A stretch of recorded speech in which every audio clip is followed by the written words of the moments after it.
持ってきました。一本がたった一銭、どうぞお試しください。さあさあ皆さん、おいしいお団子を買ってください。お子さん方が食べても決してお腹を悪くしないというお団子。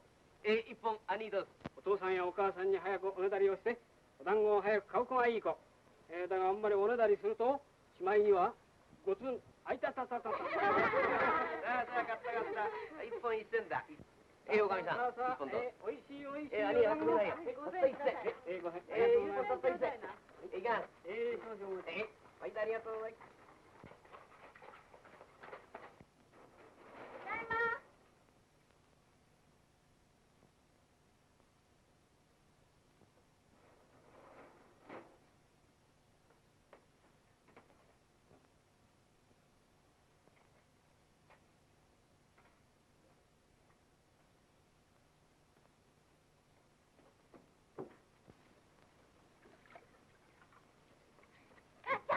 一銭くれよ。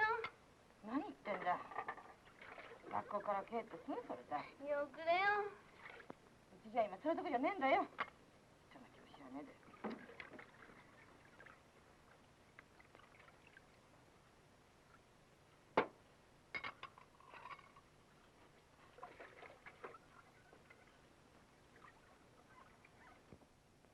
どうしたんだよ父ちゃん。孫、大変なことになっちゃったよ。なんだよ。これを見な。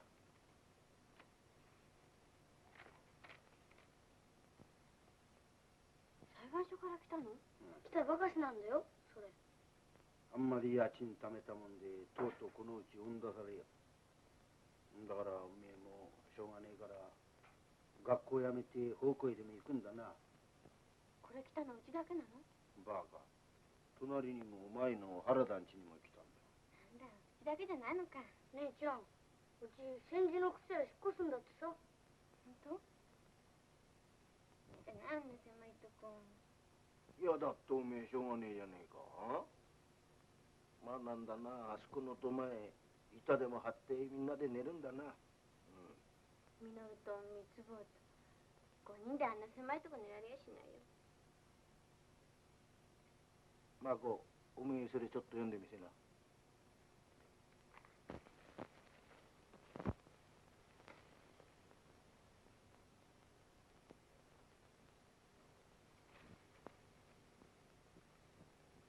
なんだかごちゃごちゃしててよく読めないよ。まあざっとでもいいから読めや。ざっとだってよく読めないんだよ。前のうちで読んでもらったらいいじゃないか。そうか、6年にもなってそのくらいのもの読めねえのか。ああ、親に言われなくたって読んで聞かせるもんだ。バカ野郎。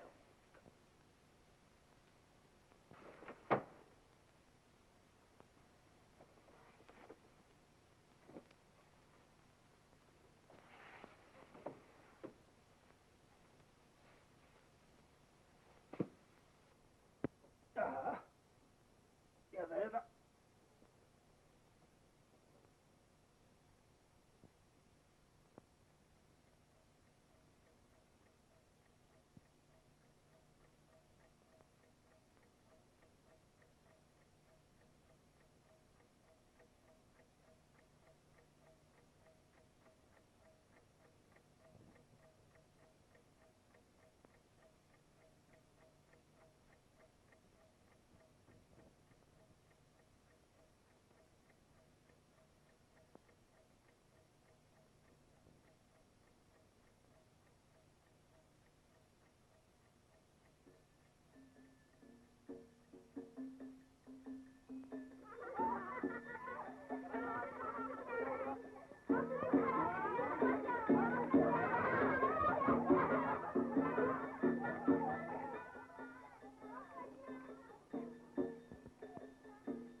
そうな人はいいな。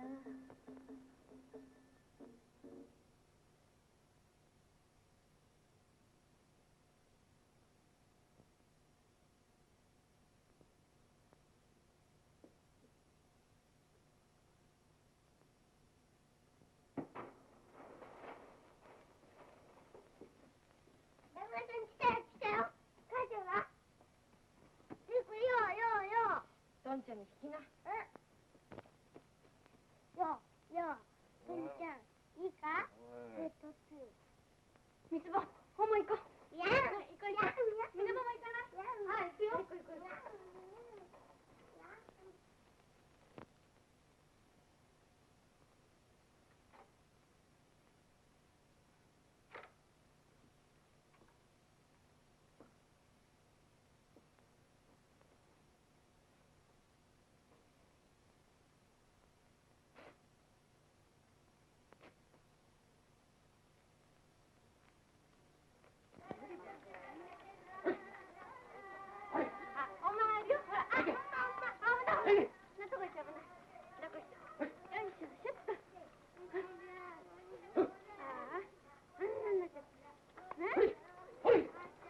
さあ、そっちやってるのかな？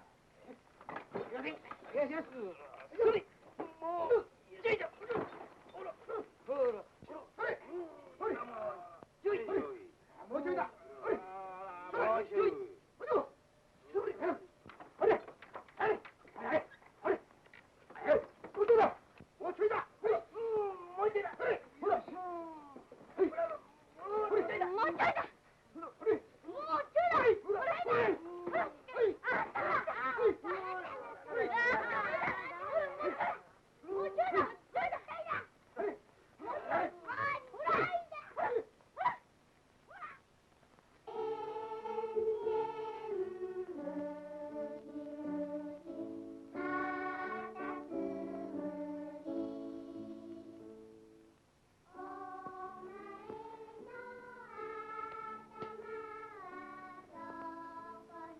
じゃあ豊田さん、今度はあんたがやんだから。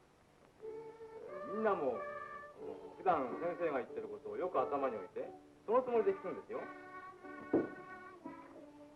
私の弟はとても面白い子です。顔はおでこです。私が学校から帰ってきますと飛び出してきます。ご飯を食べるときはちゃん重いよと言います。うちでは悪い癖がついたと言って困っています。機嫌の悪い時などは人が話しかけても嫌よと言って話しかけたものをぶちます。さあ、これから今の続き方を調べましょう。みんな気がついたことをどんどん言ってごらん。小島さんから。ねえ、弟ってみのるちゃんなの？みっちゃんなの？みっちゃんみたいに思えるけど。三つ葉よ、分かってんじゃないの。そんならいいけどさ、そう書いてなきゃ誰だか分からへんのよ。次はマシモさん言ってごらん。はい。ちゃんおもいって何のこと？三つ葉ったらご飯食べるときすぐとちゃん重い、ちゃん重いっていうの。おちゃんが重いっていうのよ。じゃあどうしてうちの人が悪い癖ついたっていうの？母ちゃんか誰かが食べさせてくれると思ってるのよ。5つにもなってとっても横着なの。そう、なかなかみんないいところに気がついてますね。豊田さんのはそのところをもう少し分かるようになってる。豊田さんは自分ばかりで分かってる。綴り方は他の人が読んで何が書いてあるのか分からなきゃいけない。つまりただ書き殴っただけでは上手になれないのです。何度もよく読み直して書き足りないところに気がついたら根気よく書き直す。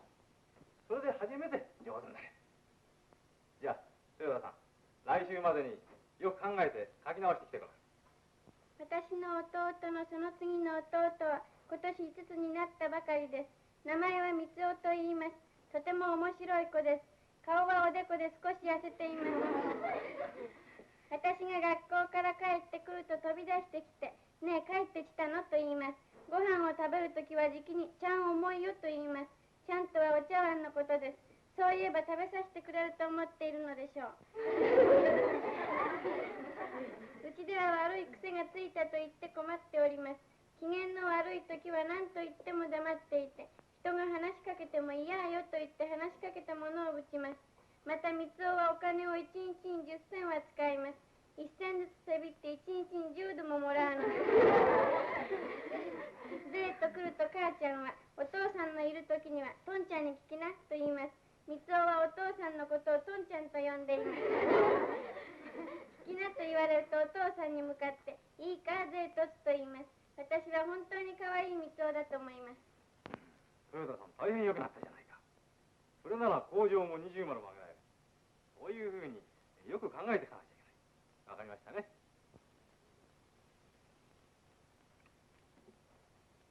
いつも先生が言ってるように見たまま思ったままを正直にいかなきゃいけない。そうして一番よく頭の中へ残っていることがいいですか、順序を間違えて自由にのんびりと書いてみることです。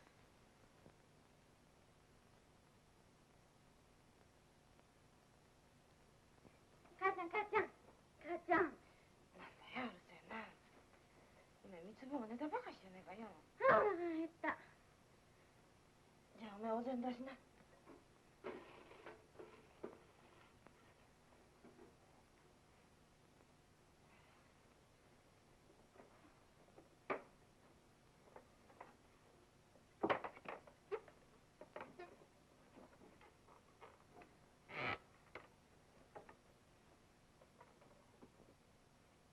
ねえ母ちゃん。まあ待ってないよこの子は。それじゃないんだってば。あたいね今日綴り方がとってもよくできたって思われてた。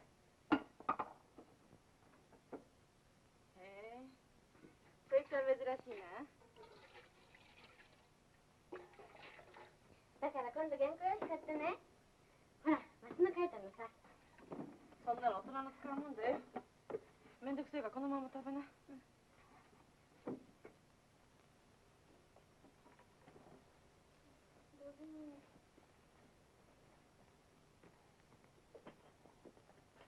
あれどうしたんだよ今こう言ってたの。おっぱいっぱい。みっちゃん。いやどうしておくれよ。だってね読めって言ってたろ。しないからそれ。はいよ。母ちゃんこんなにしてた。洗って食べな。じゃ何舐めてんだよ。それは父ちゃん帰ってきたよ。父ちゃん帰ってきたってさ。どうしたんだろうかな今頃。父ちゃんったら怒ってるような顔してたよ。ねえ母ちゃんなんか送れよ。まあ待ってないよこの子は今やっから。母ちゃんとうとうこのうち越すんじゃないかな。そうかな。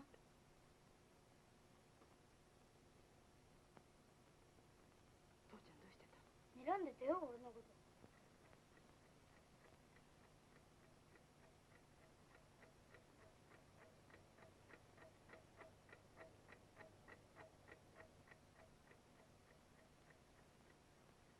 やだやだ。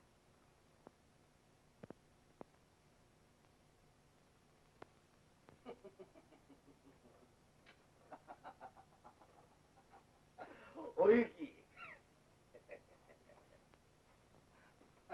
どうしたんだよお前さん。仕事にあふれたのかよまた。言ってやんね。仕事はちゃんとこの通りおやしちゃうんだよ。それがおゆき。ほらもうおかしくってな。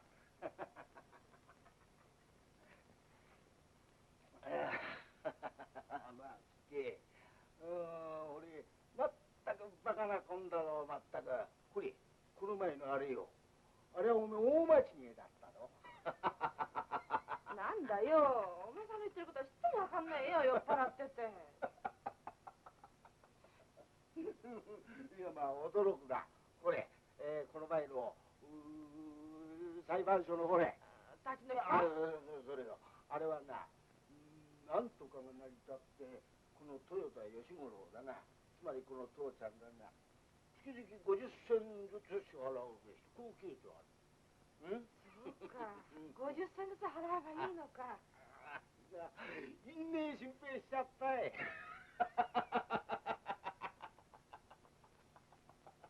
なんだ。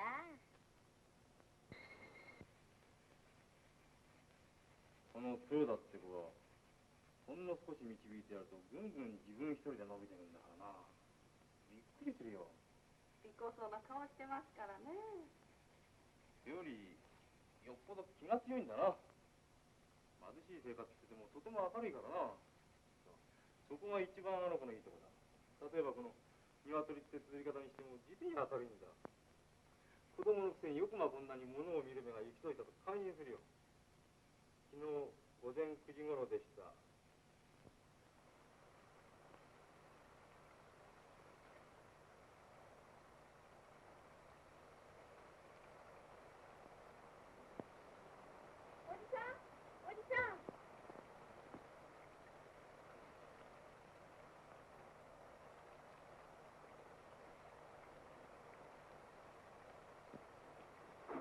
おじちゃん。なに？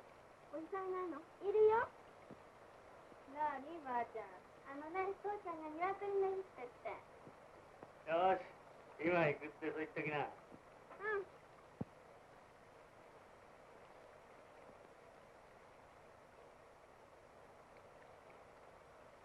私が丹野さんのおじさんが来たよと父ちゃんに言ったら、ああそうか、鳥捕まえようかなと玄関の方へ歩いていった。私は押し入れのところに寄っかかって父ちゃんの方ばかり見ていた。少し経つとコケッココココと鳥の鳴く声がした。父ちゃんが下駄を直すような格好をしたらすぐ鳥を捕まえた。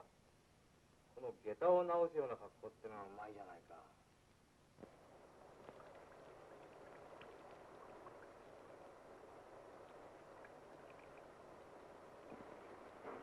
じゃあすまねが一つ頼みます。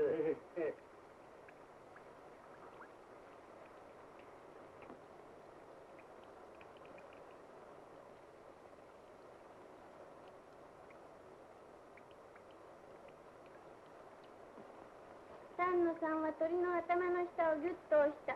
鳥はぐっぐっと変な鳴き方をして蹴るように足を動かした。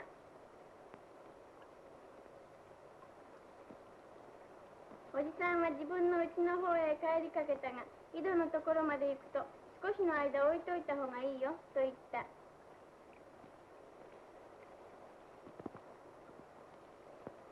鳥は足をつくりつくり動かしていたが、白くつぶっていた目を開いて病人みたいにひょろひょろ立ち上がった。みんなあれっと驚いた。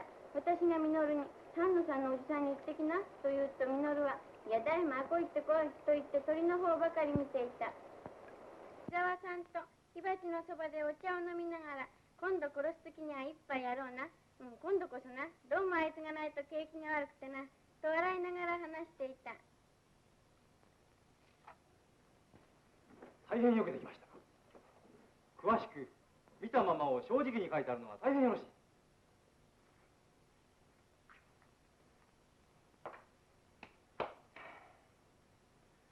これでこの楽器もおしまいです。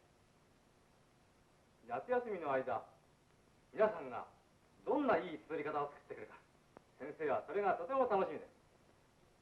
じゃあ長い夏の間、みんな体に気をつけて元気でお暮らしください。「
ゃん。あた今夜田舎行くの。田舎？どこ？どこだか知らないけど汽車に乗ってくの。いいわね。誰とさ？お母ちゃんと。父ちゃんは？父ちゃん行かないさ。まーちゃん、まーちゃん。ちょっと来てごらん。なに？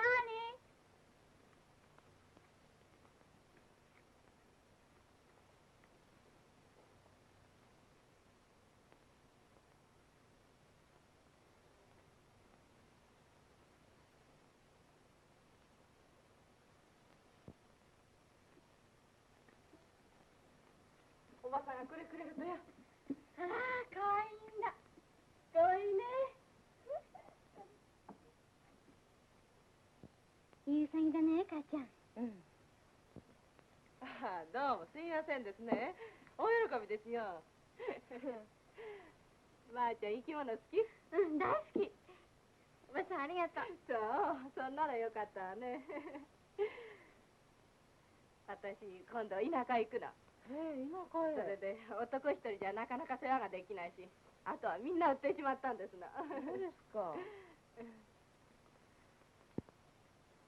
でね、ここだけの話なんですけど、梅本さんの家へもやろうと思ったんですが、うちは大臣でもケチくさいからやらなかったんですよ。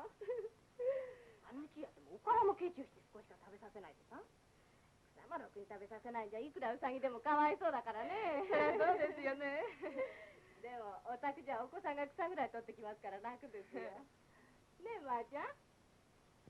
大丈夫よ、おばさん。あれで3ヶ月ぐらい経つとこう見ますよ。子が1匹20銭ですよ。20銭。いいねですね。どうもすいませんですね。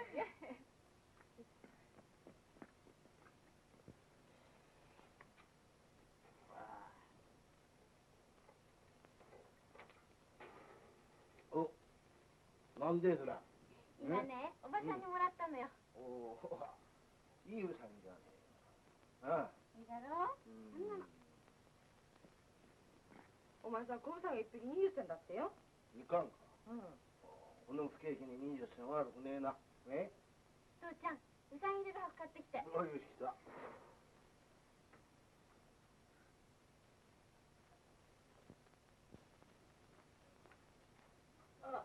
早く帰ってみな。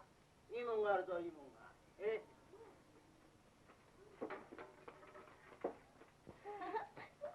あ、うさぎ、どうしたの、母ちゃん。もらったんだよ。すげえなあ。あ、うさぎ。母ちゃん、あた草取ってくるね。あれ？気が早いな、まあ。気が早くても何でも取ってきよう。お買い物行こうっと。お買い物行こうっと。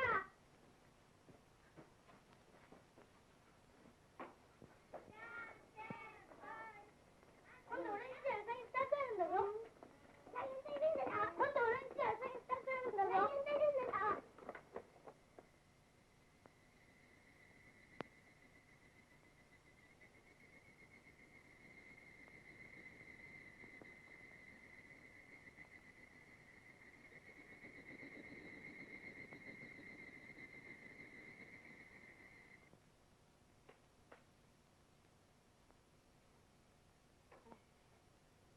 さあやるよ。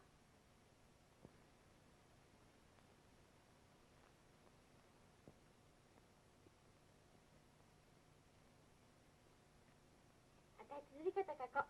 何書くのさ？うさぎ。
くやってるな。この組には働き者がいるからな。豊田さん。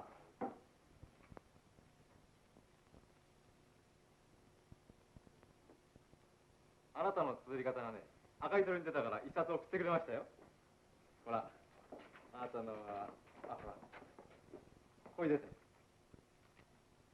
これ豊田さんの絵じゃないの？かわいいわね。ダメよ。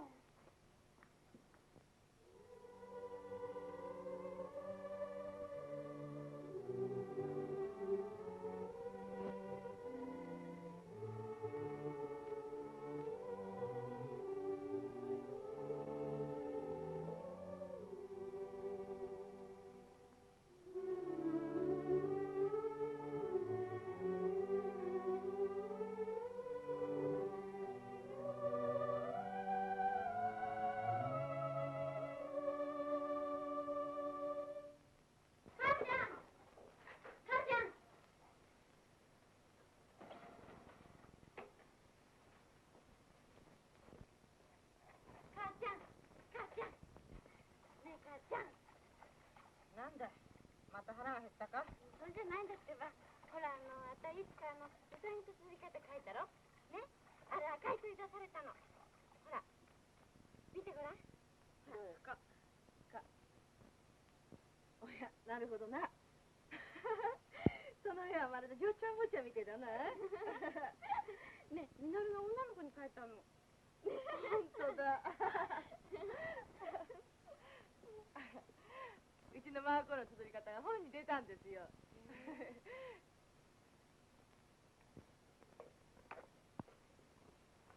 まあ、もう偉いね。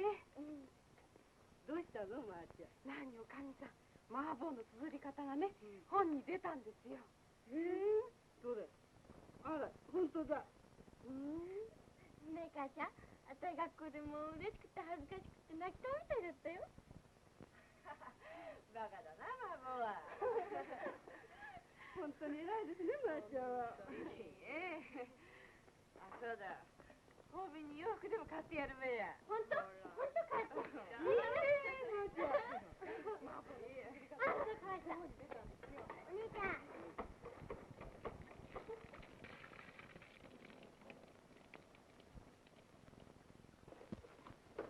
おかえりなさい。あなた、大変なことができたのよ。なんだい？豊田さんの綴り方、赤い鳥へ出たでしょ。あれが問題になったのよ。どうして？あの中に梅本さんといううちのこと書いてあるでしょ。あそこのうちは大臣だけどケチでとか、それで梅本さんの家ってのはとても怒ってしまったんですよ。そりゃ弱ったな。だけど梅本さんっていううちでどうしてそれを知ったかな。そこのうちの子も3年に上がってるんですって。それで学校で読まされて泣いて帰ってきたんですとさ。そうか。そりゃ弱ったな。まーちゃん、あんた赤い鳥って本にうちの悪口を書いたって本当？いいえ。嘘をつきよ。梅本さんはお大臣だけどケチだって書いたんじゃないか。そりゃ、おりえちゃんのおばさんがそう言ったんだもん。誰が言ったって書いたのはお前さんじゃないか。ええ。ねえ、まーちゃん。うちの美智子はね、学校から泣きながら帰ってきたんだよ。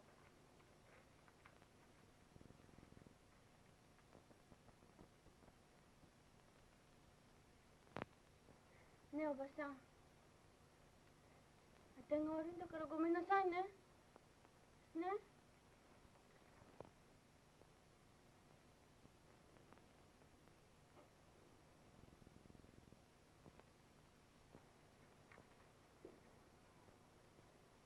おばさんごめんなさい。それでもね、人のうちの悪口を学校で読まれちゃ困るからね。一体うちのどこがケチなんだよ。おばさん本当にごめんなさいね。どうせお前さんちでしょっちゅうそう言ってんだろ、うちのこと。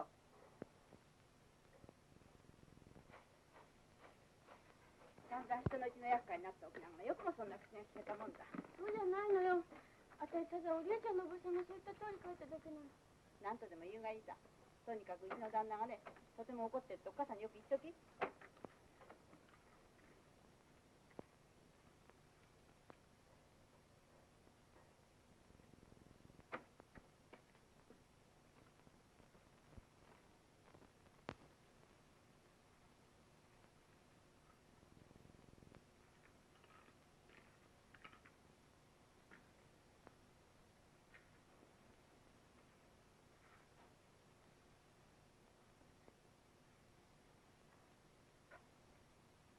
まこ綴り方のこったる。それ見ろ。バカ。このバカはどうして一人に悪口が解け上がったとか言う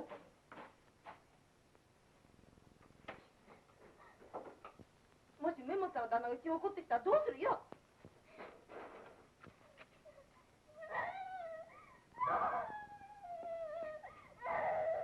マコ。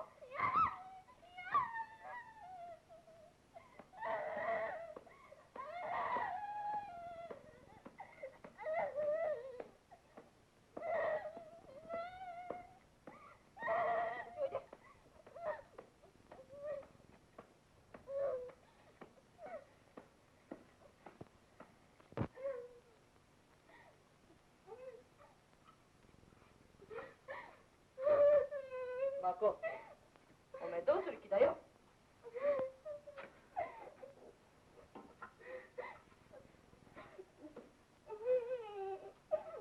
メモさんあんなに怒られちまってどうすんだよ。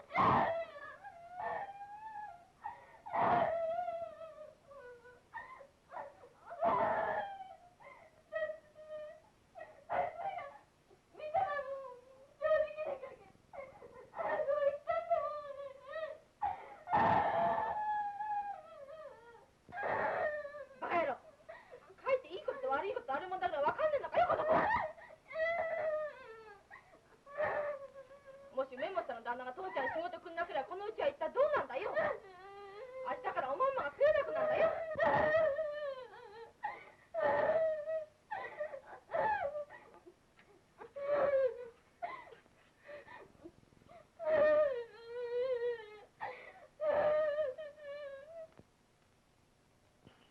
あ、豊田さんならあそこにプルって書いてございましょ。あそこなんでございますよ。ありがとう。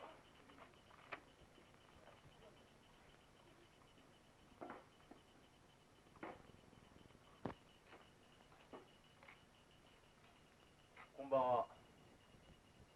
僕、学校から来ました。先生だよ。おい、おい、マコ。マコ、先生だよ。マコ、先生だぞ。知ってると、早く掃除にしねえよ。起きねえからよ。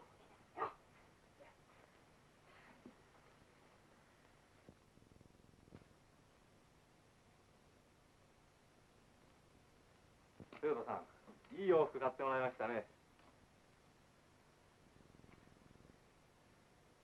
おっちゃん。お、坊や何持ってるんだい？ちょうだい。君どう？どらどら。あ、いいもの持ってるぞ、坊や。こんな汚ねえとこねえと、どうも、突然にお尋ねして。実は、ちょっとお詫びしたいと思いまして。いやいや、とんでもねえことがあって、この出来損ないの罰当たりに、人の悪口なんて書いてある。先生様にまでご迷惑をかけちまってはまったからすまんでございます。さあ、終わりました。どうぞ。おいき、何してったよ、さっきからおめえ。どうも座布団が。隣行って借りてこようか。どうぞもうお構いなく。何おい、ミノバ、おめえ表の酒入ってな。ビールでもせっきなビールでも。いや、どうぞもう決してそんなこと。みんな行かなくてもいいよ。いいよ。じゃあ。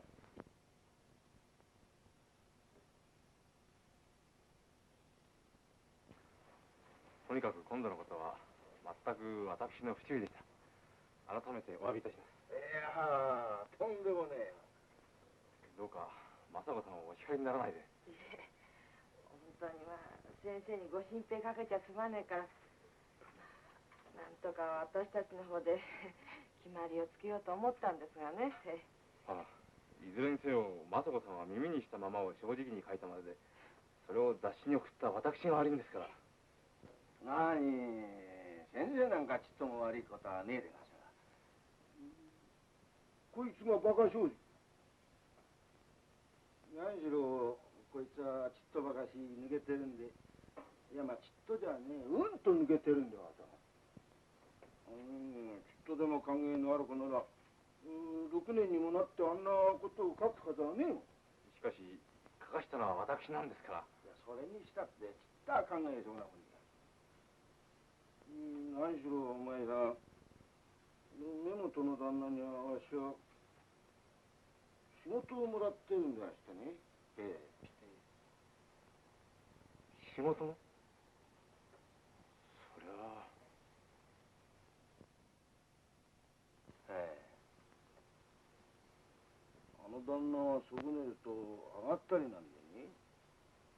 それにお前さん、あの旦那はこの界隈の顔利きでね、あそこをしくじるとどっからも仕事がもらえなくなる。ええ。それは弱ったな。どうも大変なご迷惑をかけて。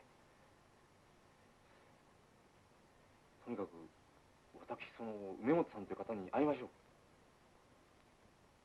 いや、私はそんなケチな了見を持ってやしませんよ。第一そんなこって人の飯の食い上げになるようなことはしやしませんからな。重々お詫びいたしますから、どうかお手はくれぐれもお願いいたします。いや、何しろ浮世を続けていこうというのには相当世間の信用がなくちゃできませんですからな。そこへ持ってきてあんな風に書かれたんじゃ実際私の信用にも関わってくるようなわけで、世間の手前もあり、また大勢使っている職人たちの手前もありますから、全くの話がねえ、先生。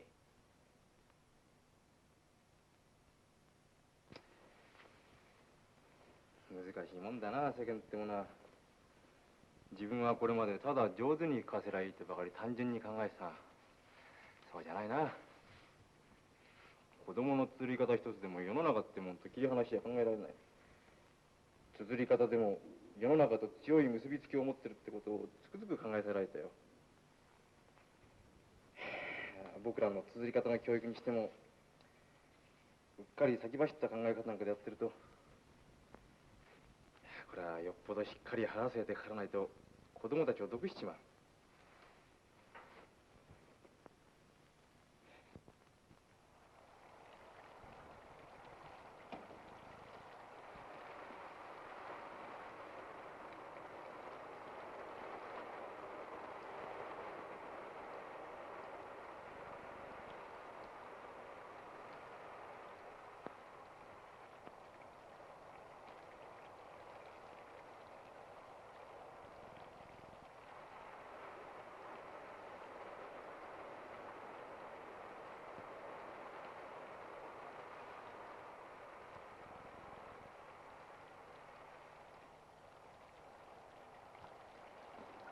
あれですか、今度丹野さんがもらったおかみさんっていうのは。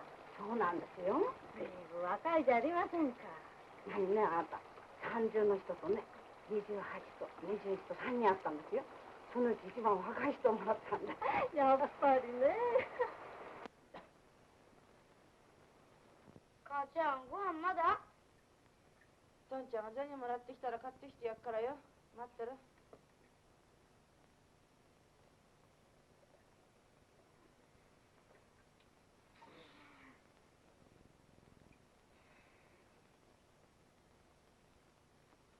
なんでそんな変な顔して見てんだよ。そんだって英語ごっこしてんだもん。そんなのしてやるよ。みなぽ、お前さんならね、お鍋のこと英語でなんていうか知ってるかい？それはチカプカだよ。そんな英語ないやんば。バカなんだよ。そんならね、たらいのことなんて言うんだよ。たらい？それは高しくたって言うんだよ。そんなのないよ。あるよ。ないってばないんだよ、バカ野郎。すぐ持ちやがら。そんならね、カバンのことなんて言うんだよ、バカなんだよ。それはプップって言うんだよ。もうよし、さっとこい。母ちゃん、マークはいけないんだよ。ついつけやろ。母ちゃん。どうしたんだい？そんだってね、みなぼんが英語ごっこしようって言ったからしたんだよ。そしたらお鍋のことチカプカやるとなんとかって言うんだよ。だからってそんな英語ないってぶったんだよ。そしたら喧嘩になっちゃったんだよ。まさか本当バカだよ。6年にもなって2年生の子相手に浪したってつまんないじゃないか。自分でグレーちゃった。バカ。よしよ。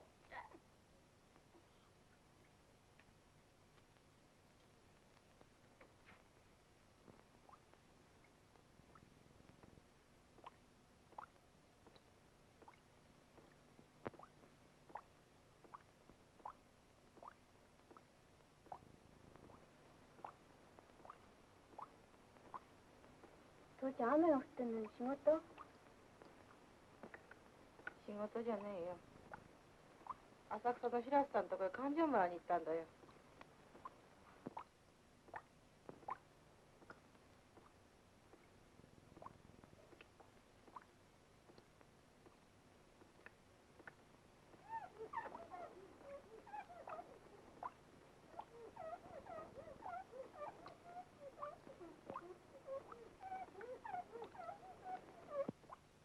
母ちゃん、ご飯まだ？ああ、待ってなよ。父ちゃん帰ってこなきゃしょうがないじゃないか。寝てる寝てる。寝てれば腹も減んねえからよ。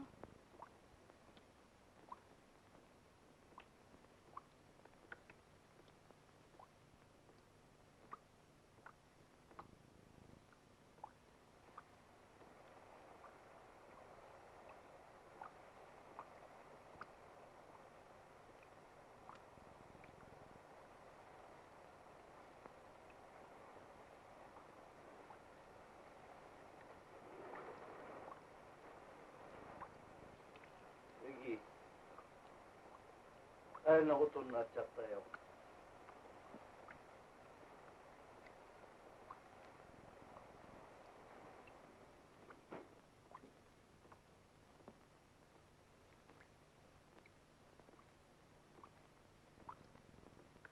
お前さん自転車は？自転車かっぱられちゃったよ。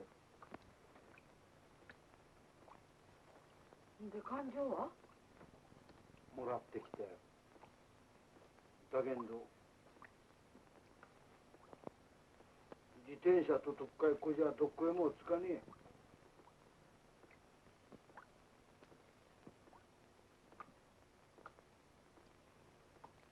どうしてまた盗まれたんだろうかな。俺はな、浦さんち行くと旦那おめえ海行って会いに来るすよ。旦那と来たらおめえとっても湯が長えんだ。で俺は応接間行ってストーブを当たりながら奥さんとくだらねえ世間話をしてよ。で1時間ばかりすると旦那が帰ってきたからよ。勘定をもらって玄関を開けると俺はギクッときたよ。もう自転車がねえ。1時間余りもしゃべくっててもうでもねえじゃねえか。もう牛だよ。人さん人間のんきにできてるからよ。なんて言われたって俺は行くしがねえんだからしょうがねえ。本当にうっかりしちゃって。だけどまさかあんなボロ自転車誰も持ってきゃしめえと思ってよ。ついうっかりしちゃったで。裏から行けばよかったんだにな。あんな立派な塀が回ってんだから。裏も今になったらそう思うけどな。なんて言ったってはつかねえだ。だけどどこに畜生持ってきやがったかな。歓迎のねえ野郎が俺らのような困ってるものを取るなんて。おまけに竹を細引きも3本もくっついてた。どんな死に目は見ねえぞ。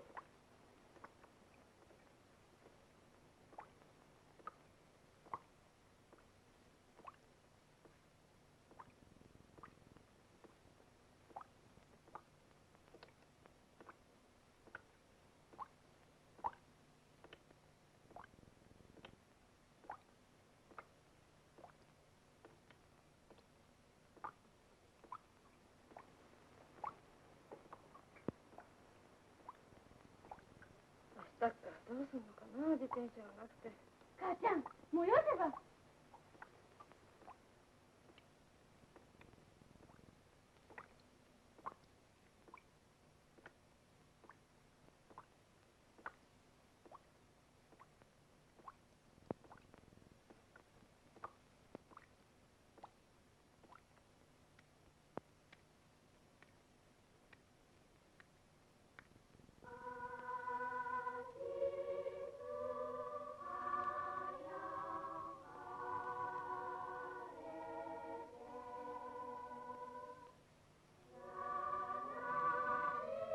毎日毎日雨が降ったので父ちゃんの仕事がなくなってしまいました。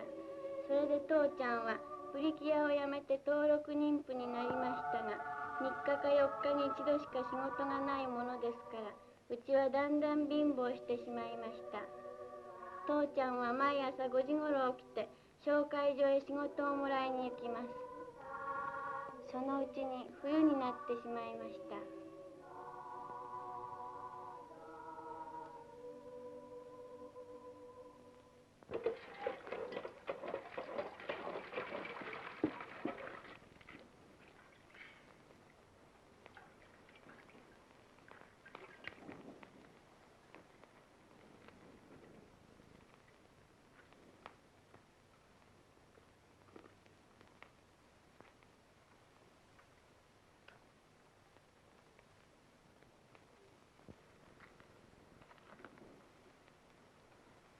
みのぼん、なんか匂いがするんだろ。ほんと。何もしやしないよ。するさ。あといつも冬の朝になるとこの匂いがするんだよ。ほら、ね。嘘つけ。あ、父ちゃん帰ってきたよ。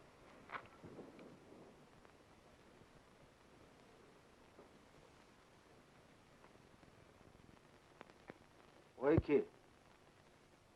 また今日も外れやん。嫌になっちゃうな、ちくしょ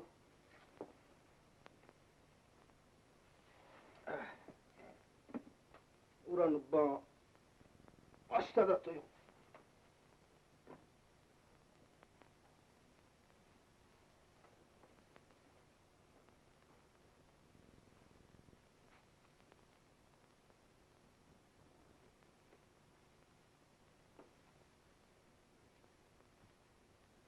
米の札5枚もらってきた。こんだけありゃ明日までなんとかなんだろ。冗談じゃねえよ。紹介所でくれる米の札一人頭5000だよ。25銭ポッチや今朝の分しかあらしねえよ。うちじゃもう一銭の金だってねえんだからね。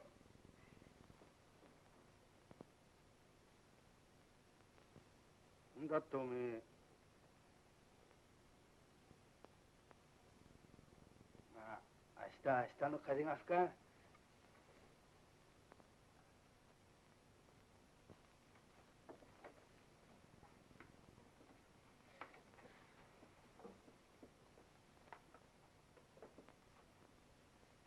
マコ、お前お米もらってきな。また札？そうだよ。それだってしょうがないさ。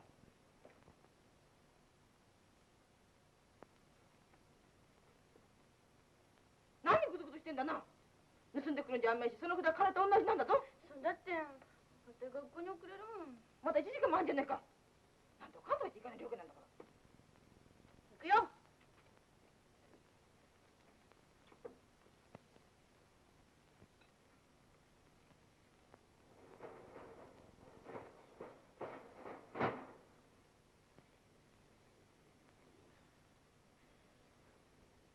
子供だって札で米もらうのは恥ずかしいねよ。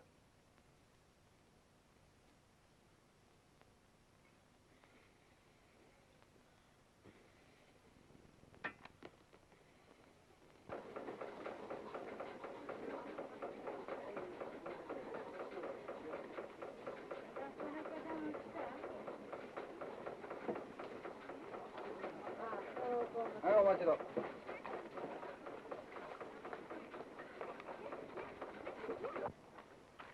う。あら、あんたまだ学校行かないの？うん。すぐ行くわ、お疲れ様。これ何？これ？ぬかなの。ぬか味噌つけんでしょ？それでね、これっぽっちもらってきたのよ。じゃあ後でね。待ってるわ。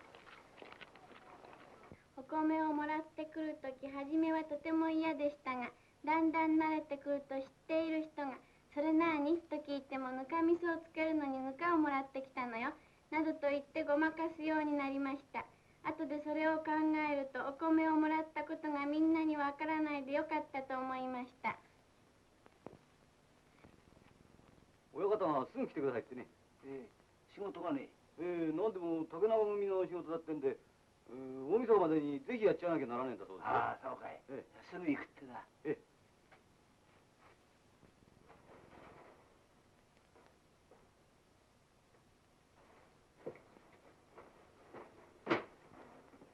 父ちゃん、母ちゃん仕事できたの？ああ、できたと思う。もうこれでいい正月はできった。孫、おめえ、着物買ってやんべや。嬉しい。お正月の式に着て出られるね。そうだな。お前じゃ3年生の時に買ってやったばかりだからな。うん、2年生の時だよ。そうか。でもな、君の仕事で大丈夫だかな？なんで？また全然引っかかりやしねえかな？大丈夫だとも。何しろ立石の親方ついてるもん。じゃあ行ってくるで。いってらっしゃい。いってらっしゃい。ねえ、母ちゃん。なんだよ。父ちゃんってお酒飲むって嫌だけど、お酒飲まなきゃとってもいい父ちゃんだね。うん。まあそうだな。おいき。ほれ見ろ。明日の風が吹かって、さっき俺は言ったろ。あどうぜ。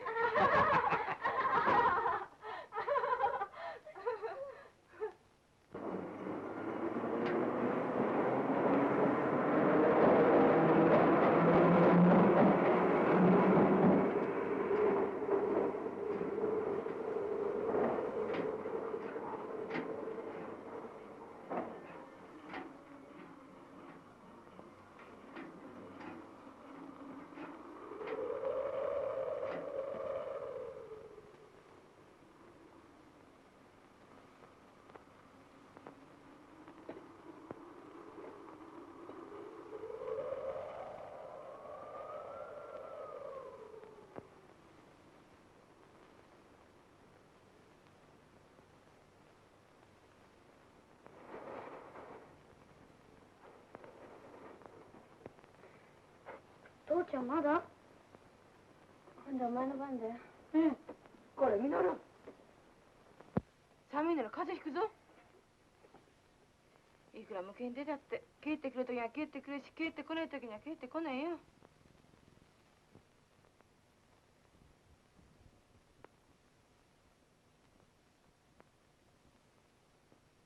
でも父ちゃん帰ってこなかったら、あたいの着物どうなんだよ。明日式じゃないか。そんなこと言ったってしようがねえじゃねえか。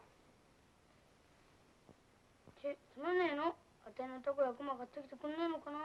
お前たちはのんきでいいよ。どうしてさ？ねえ。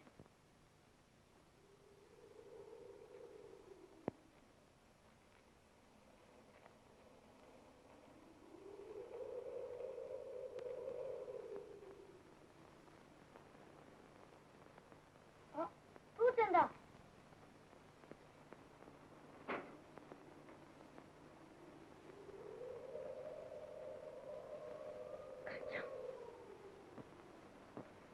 誰だ？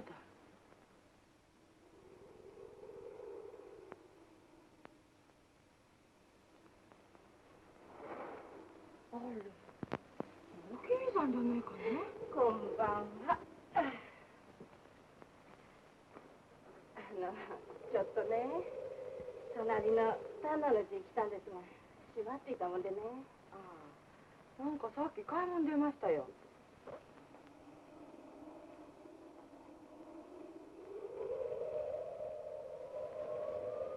まあ、そんなとこにいねえでお上がりよ。お構いなく。さあ、遠慮しねえでよ。では、ごめんを。さあ、堀江。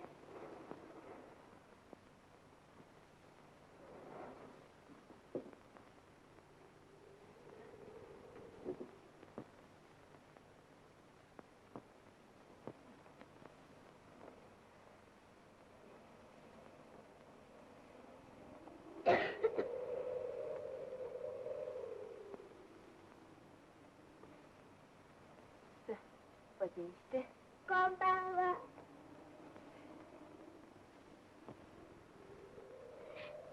お姉ちゃんちのおばさんだね。いつかうさぎくれたおばさんさ。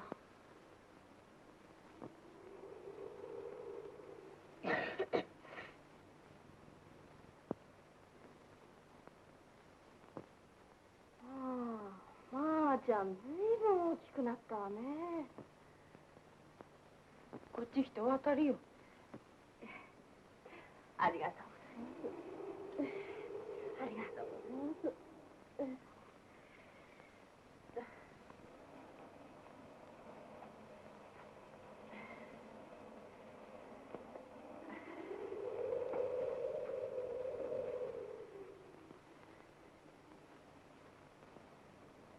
どうしていたな？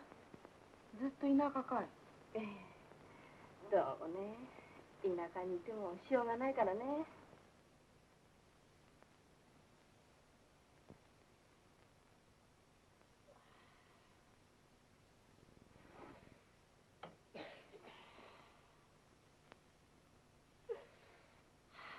神様、キリスト教の神様、どうぞお助けください。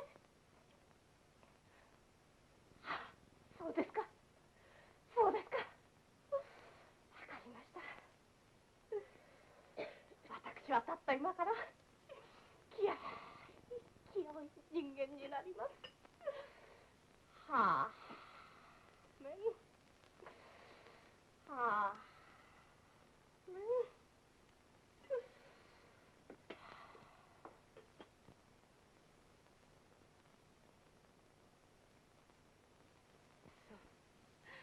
では、いただきます。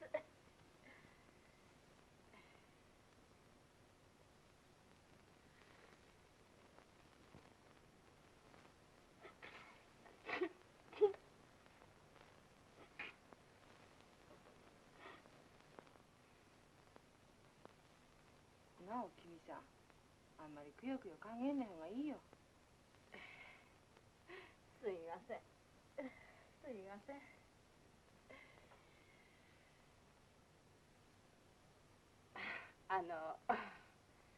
なんだか聞きにくいんですけど、隣じゃあれから私の後をもらったでしょうか？そりゃあ私だって言いたくねえけどね、まだ若い人だよ。そうですか。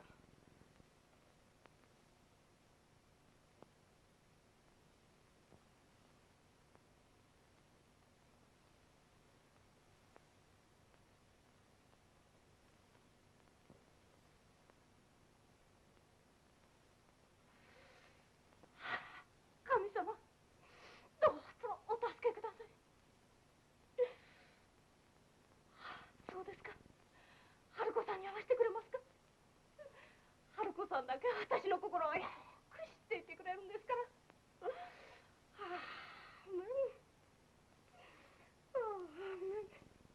お母ちゃん、また泣く。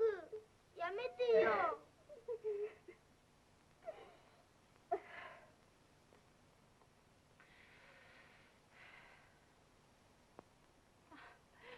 おばさんの体には今十字架の神様がついているんですよ。さあ、こうやってちょうだい。ああ、ね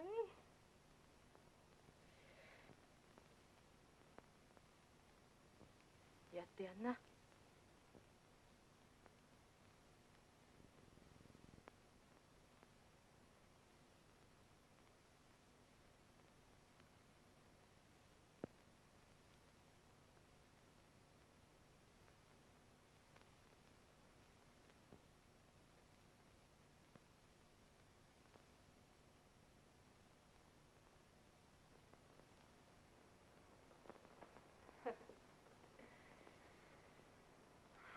主よ、どうぞお助けください。おかみさん、今帰りましたよ。ありがとうございました。さあ、帰ってきたようですよ。そうですか。では行ってまいります。ありがとうございます。さあ。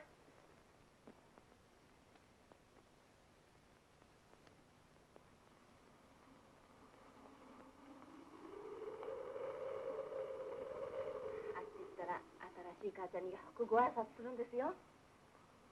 じゃあごめんを。何もお構いしませんでよ。いいえ。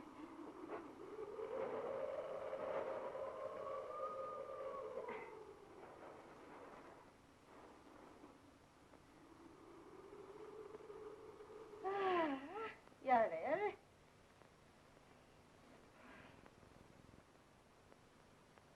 あのおばさんにはな、神様が乗り移ってんだよ。あのおばさん嫌な人になっちゃったね。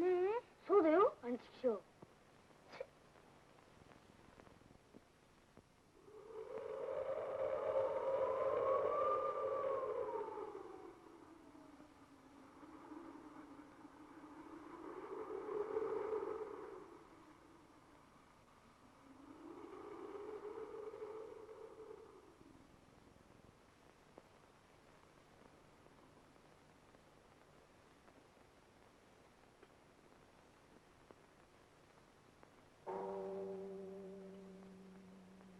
おやおや、もうじゃあの鐘だよ。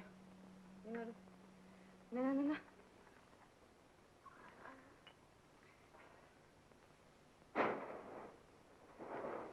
父ちゃん。どうしたんだよ、お前さん。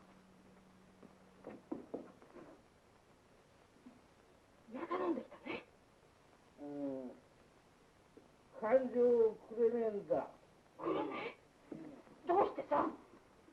ほら、騙されたんだよ。足よ。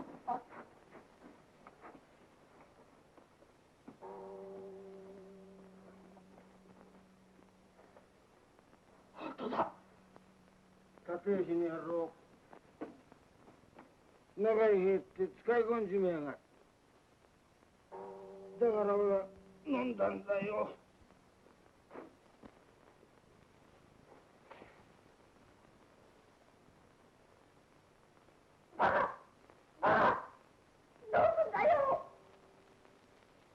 バカだよ、俺は。バカ正直だよ。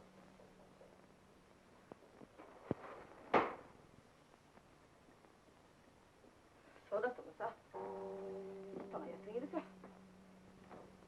そうせずに世の中じゃ人の悪いくらいが勝ちさ。人がいいなんてバカの古いよ。ねねかねねか俺を捨てねて。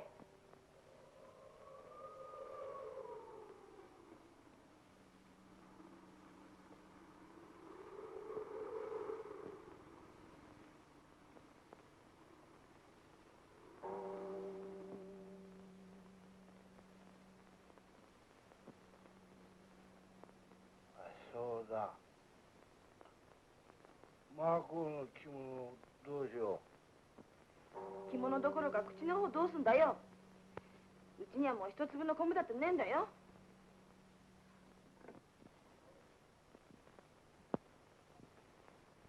着物なんかいらないよ。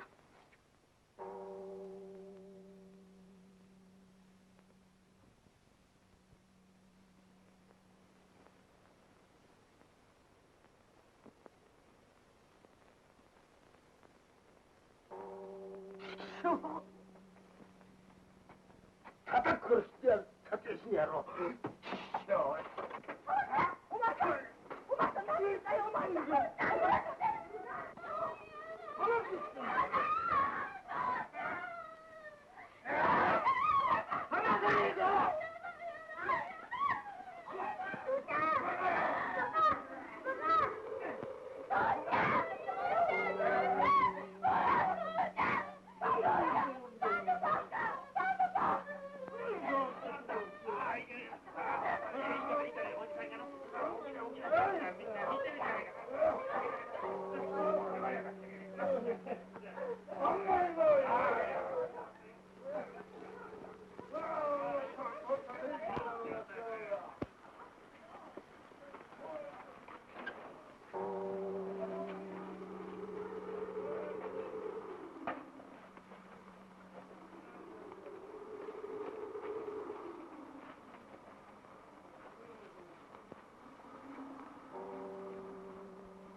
腹も立ったろうが我慢してな。おみさんを心配させたって始まらないんだから。なあな。そうだね。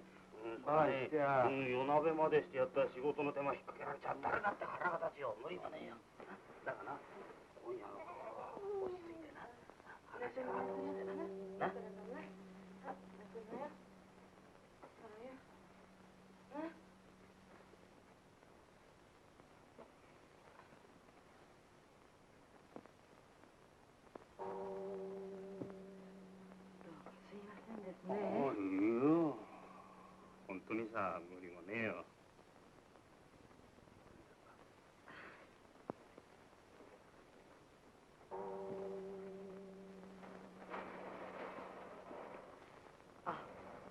君さんどうしました？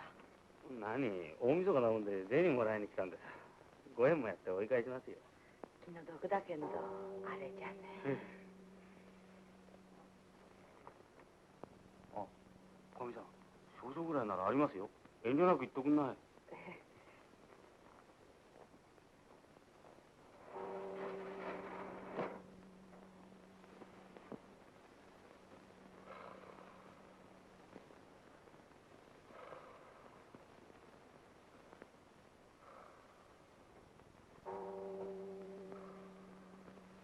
母ちゃん、父ちゃんってかわいそうだね。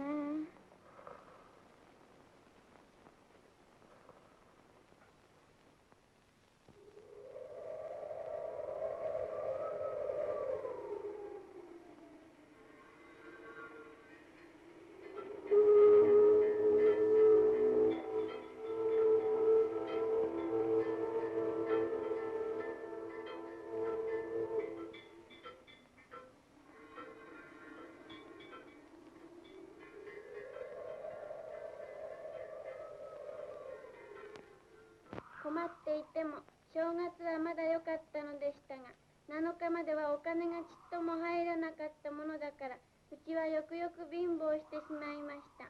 7日過ぎからは父ちゃんの仕事が少ない上に雨だの雪だの降ったものですから、なお困ってしまって、私は学校で食べさせてくれなかったらお弁当も持っていけなかったかもしれません。本当にその頃のことを思うと悲しくなって綴り方にも書けません。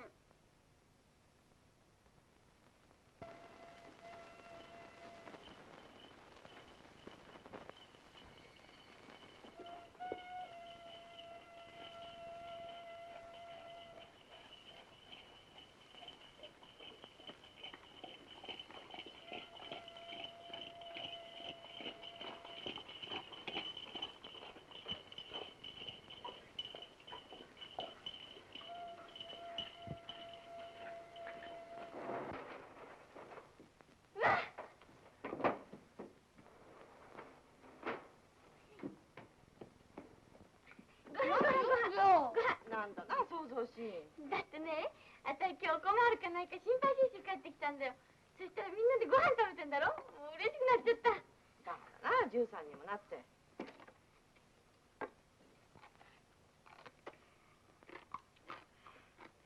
お湯かけて。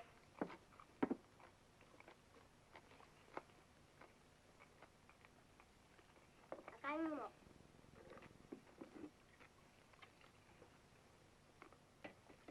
おいき、かつぶしはねえか。かつぶしなんかもうとっくに切れてるよ。だからせめて醤油でもかけてくれや。その醤油も切れてるよ。いや、まあ、あれも切れた、これも切れた。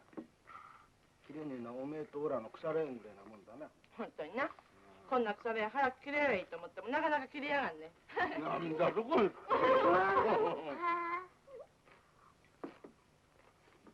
まあこう。おめえ今さっきそこで綺麗な着物着てた子に会わなかったかな？あったよ。あれでしょ？そうさな。まあ芸者の卵かな。芸者にも卵あんのか？バカだよ、この子は。あれ隣のかみさんの腹ちげの妹だってよ。なんだかまあ綺麗な着物着てたやないか。綺麗にお尻つけてな。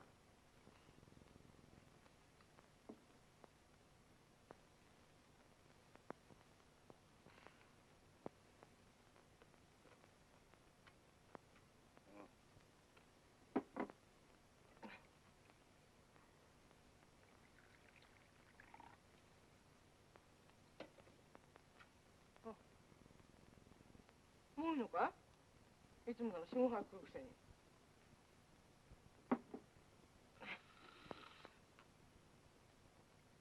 まあ、あれだな。いつまでもこんなうちでピーピーしてるより、あんな風になるこんだよ。そうすりゃおめえ、嫌でも綺麗な着物着れるしよ。うめえものは食べられるし。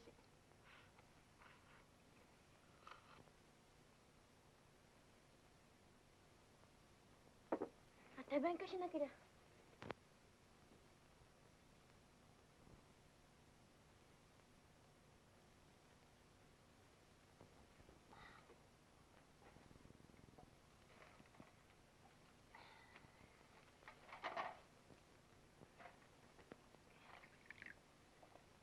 におめえあんなことしてると存営いいとこ嫁に行かれるって言うからな。やれ社長だとか金持ちだとかよ。この間も何でも俺大阪のなんとかっていう会社のよ専務とかの奥さんになったって言うからな。そんだって母ちゃん芸者ばっかりそんないいとこ行っちゃったらいいうちのお嬢さんのお嫁口がなくなっちゃうじゃないか。まずうめえこと言いやがったな。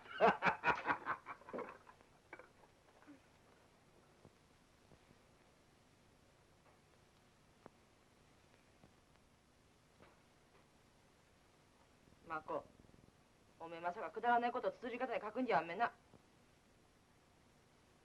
書きゃしないよ。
豊田さんは近頃何にも綴り方を見せませんね。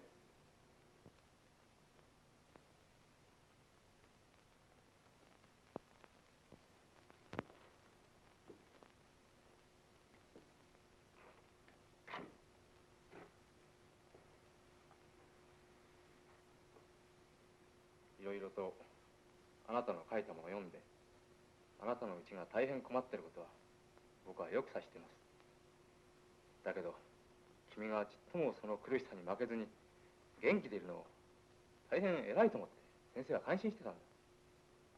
そしてまたどんな恥ずかしいことでもどしどしと正直にありのままを綴り方にしていくのは本当に偉いと思ってました。ところがどういうものかこの頃何にも見せてくれない。よっぽどの事情だと思うんだが、もうあと1月半もすれば君ともお別れだ。君が卒業してしまって君のような生徒を手放すのは先生も実は残念だ。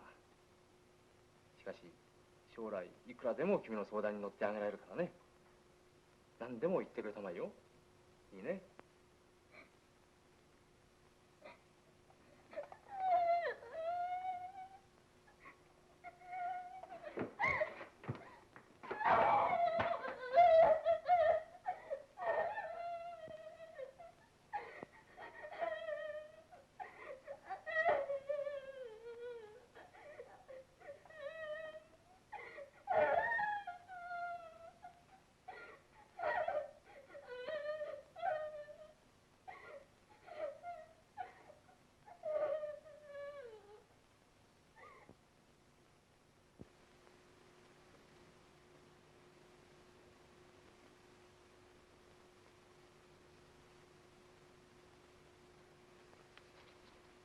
あなたあの子を芸者にするなんてそりゃ随分困ってるんでしょうけど絶対にやめさせなければいけないわ。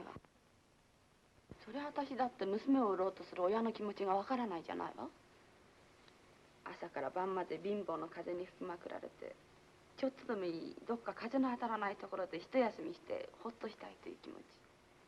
しかし他にもっとあの子を幸せにする道が考えられると思うわ。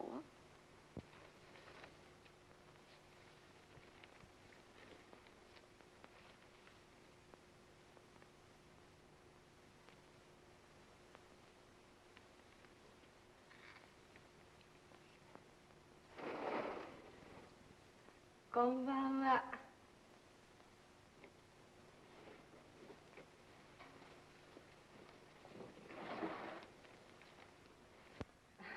こんばんは。どうもご無沙汰いたしまして。まあ豊田さんの。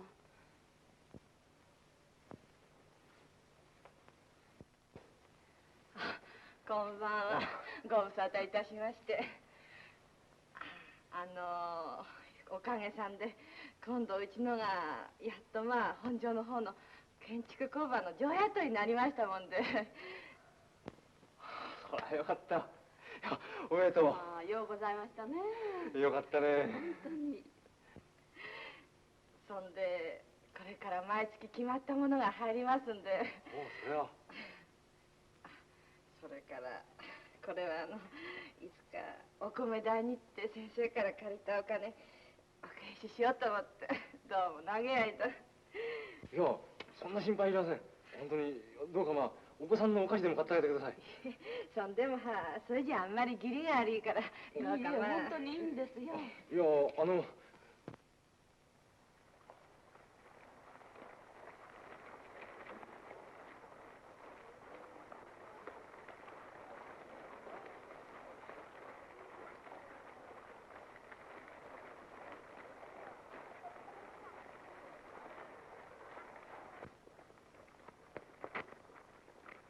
いいですか。映ってますよ。静かに。よーい。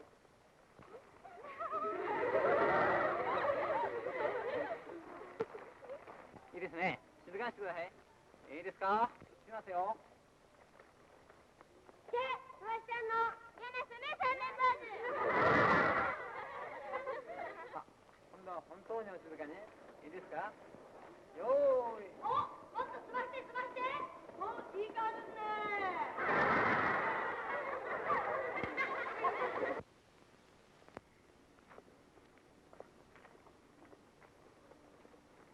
いよいよ皆さんともお別れだな。小島さんと真島さんはヤンスカだな。工藤さんは高等画家。豊田さんは工場だったね。よく働くんだよ。先生、私とっても嬉しいことがあるのよ。おお、なんです？渡辺さんも一緒に工場に勤めることになったの。そうかい、そりゃよかったな。先生、私70歳も取れるの。だんだん仕事に慣れてくると1.50歳までにもなんだよ。おお、なかなか大したもんじゃないか。しっかり焼いたまえ。どこの工場？あそこ、煙突が見えんでしょ。煙にあったカーカーがってんの。ほう、あそこに毎日通うんだな。そうよ。ねえ先生、私工場に勤めてもどんどん綴り方書くわね。新しいこと書くの楽しみだな。そうだ。君はこれからいろんな新しいことに見つかっていく。それを今までのようによく見て正直に書くんだな。するとだんだん人間が偉くなっていくんだ。